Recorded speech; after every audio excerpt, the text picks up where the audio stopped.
Chapitre 15. Comment Panurge enseigne une manière toute nouvelle de bâtir les murailles de Paris. Pantagruel, un jour, pour se distraire de ses études, se promenait vers le faubourg Saint-Marcel, car il voulait voir la folie Gobelin. Panurge était avec lui, ayant comme toujours sous sa robe le flacon et quelques morceaux de jambon, car il ne s'en allait jamais sans cela, disant que c'était son garde du corps. Il ne portait pas d'autre épée. Et quand Pantagruel voulut lui en donner une, il répondit qu'elle lui échaufferait la rate. « Oui, mais, dit Épistémon, si on t'assaillait, comment te défendrais-tu » ?»« En travaillant des pieds, répondit-il, pourvu que les coups de pointe fussent défendus. » À leur retour, Panurge considérait les murailles de Paris et, par moquerie, dit à Pantagruel : « Voyez donc ces belles murailles. Oh, qu'elles sont solides et bien propres à garder les oisons en mue. Par ma barbe, elles sont bien minables pour une ville comme celle-ci, car une vache d'un seul pé en abattrait plus de 6 brasses. »« Oh, mon ami, dit Pantagruel, sais-tu bien ce que dit Agésilas quand on lui demanda pourquoi la grande cité de Lacédémone n'était pas ceinte de murailles ? Eh bien, montrant les habitants et citoyens de la ville, si habiles en l'art militaire, si forts et si bien armés, il dit : Voici, dit-il, les murailles de la cité, signifiant qu'il n'y a de vraies murailles qu'en chair et en os, et que les villes et les cités ne sauraient avoir des murailles plus sûres et plus solides que la valeur des citoyens et résidents. Ainsi cette ville est si forte grâce à la multitude du peuple guerrier qui l'habite, qu'il ne se soucie pas de faire d'autres murailles. De plus, si on voulait l'entourer de murailles comme Strasbourg, Orléans ou Ferrare, ce serait impossible, tant les frais et dépenses seraient excessifs. Oui, mais, dit Panurge, il est pourtant bon de présenter quelques faces de pierre quand on est envahi par ses ennemis, ne serait-ce que pour demander qui va là. Au regard des frais énormes qui seraient nécessaires, dites-vous, pour construire des murailles, si messieurs de la ville veulent me donner quelques bons pots de vin, je leur enseignerai une manière toute nouvelle de les bâtir à bon marché. Comment ? Dit Pantagruel. Ne le répétez donc point, répondit Panurge, si je vous l'enseigne. Je vois que les calibristis des femmes de ce pays sont meilleurs marchés que les pierres. C'est avec eux qu'il faudrait bâtir les murailles. En les disposant selon une architecture bien symétrique, mettant les plus grands au premier rang, puis en faisant un talus en dos d'âne, il faudrait disposer les moyens et en dernier les petits, puis faire un beau petit assemblage en pointe de diamant comme la grosse tour de Bourges, avec tous ces braquemats raidis qui habitent dans les braguettes claustrales. Quel diable déferait de telles murailles ? Il n'y a pas de métal aussi résistant au coup, et que les couillevrines viennent s'y frotter, vous verriez un continent, par Dieu, dégouliné de ce bienheureux fruit de grosses vérolles, en pluie serrée, aussi sec au nom des diables. De plus, la foudre ne tomberait jamais dessus, car pourquoi donc ils sont tous bénis ou consacrés ? Je n'y vois qu'un inconvénient. Ah, dit Pantagruel. Et lequel ? C'est que les mouches en sont si friandes que c'est merveille, et qu'elles s'y amasseraient volontiers pour y faire leur ordure. Et voilà l'ouvrage gâché. Mais voici comment y remédier. Il faudrait très bien les émoucheter avec de belles queues de renard ou de bons gros vis d'âne de Provence.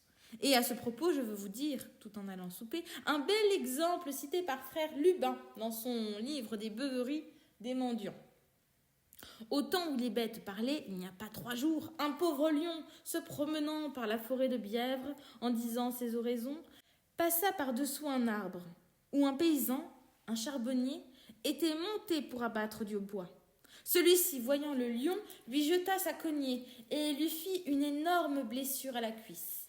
Alors le lion, clopinant, courut et cavala tant par la forêt pour trouver de l'aide qu'il rencontra un charpentier qui voulut bien regarder sa plaie. Il la nettoya le mieux qu'il put et la remplit de mousse, en disant au lion de bien émoucheter la plaie pour que les mouches n'y fissent pas d'ordure, pendant que lui-même irait chercher de l'herbe au charpentier. Ainsi le lion guéri se promenait par la forêt au moment où une vieille sempiternelle y ébuchetait et amassait du bois. Lorsqu'elle vit venir le lion, elle tomba de peur à la renverse, de telle façon que le vent lui releva robe, cotte et chemise par-dessus les épaules. Voyant cela, le lion, pris de pitié, accourut pour voir si elle ne s'était fait aucun mal, et considérant son « comment le nomme-t-on ?» il dit « Ô pauvre femme, qui t'a ainsi blessée ?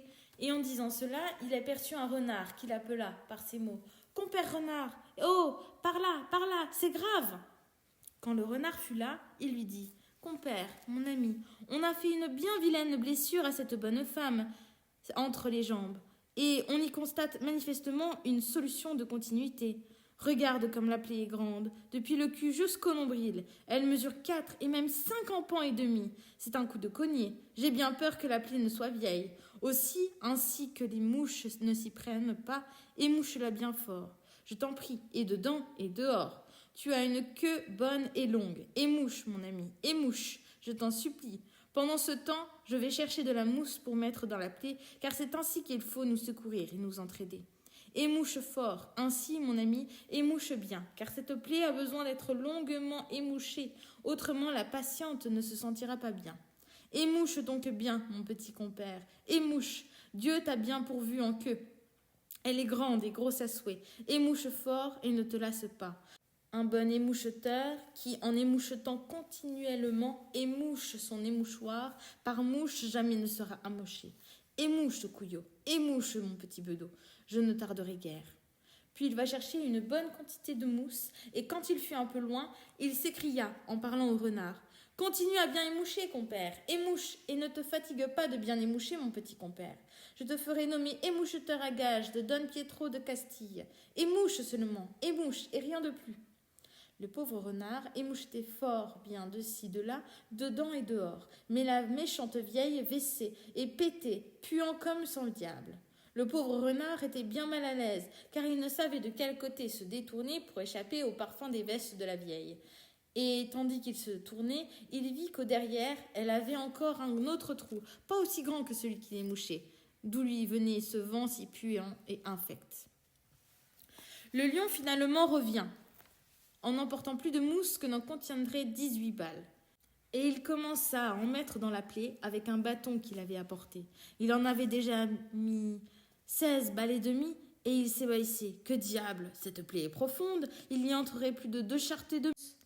Mais le renard l'avertit. « Oh, compère lion, mon ami, je t'en prie, ne mets pas toute la mousse ici, garde-en un peu, car il y a encore là-dessous un autre petit trou qui pue comme 500 diables. Je suis empoisonné par l'odeur tant il empeste. » Ainsi donc, il faudrait préserver ces murailles, ces mouches et mettre des émoucheteurs à gage. Pantagruel dit alors « Comment sais-tu que les parties honteuses des femmes sont si bon marché? Car dans cette ville, il y a nombre de filles prudes, chastes et pucelles. » « Et où pêchez-vous cela ?» dit Panurge. « Ce que je vais vous en dire, ce n'est pas une opinion, mais une certitude et une vérité assurée.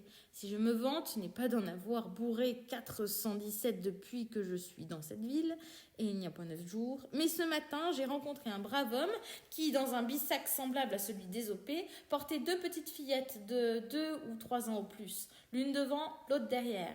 Il me demande l'aumône, mais je lui réponds que j'avais beaucoup plus de couillons que de deniers, et après je lui demande, brave homme, ces 2 fillettes sont-elles pucelles ? Frère, dit-il, il y a 2 ans que je les porte ainsi, et en ce qui concerne celle-ci qui est devant, et que je vois continuellement, à mon avis, elle est pucelle. Toutefois, je ne voudrais pas en mettre mon doigt au feu. Quant à celle que je porte derrière, je n'en sais absolument rien. Vraiment, dit Pantagruel, tu es un gentil compagnon. Je veux t'habiller de ma livrée. Et il le vêtit élégamment selon la mode du moment. Sauf que Panurge voulut que la braguette de ses chausses eût 3 pieds de long et qu'elle fût carrée et non ronde, ce qui fut fait. Et c'était un plaisir de la voir. Il disait souvent que le monde n'avait pas encore pris conscience de l'avantage ni de l'utilité qu'il y a à porter une grande braguette, mais que le temps le leur apprendrait un jour, car toutes choses ont été inventées en temps voulu. Que Dieu préserve, disait-il, le compagnon à qui la longue braguette a sauvé la vie. Que Dieu préserve celui à qui la longue braguette a rapporté en un jour 160 009 écus. Que Dieu préserve celui qui, par sa longue braguette, a empêché toute une ville de mourir de faim.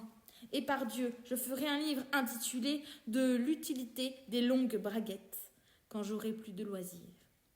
Effectivement, il composa un beau et grand livre avec des illustrations, mais il n'est pas encore imprimé, que je sache.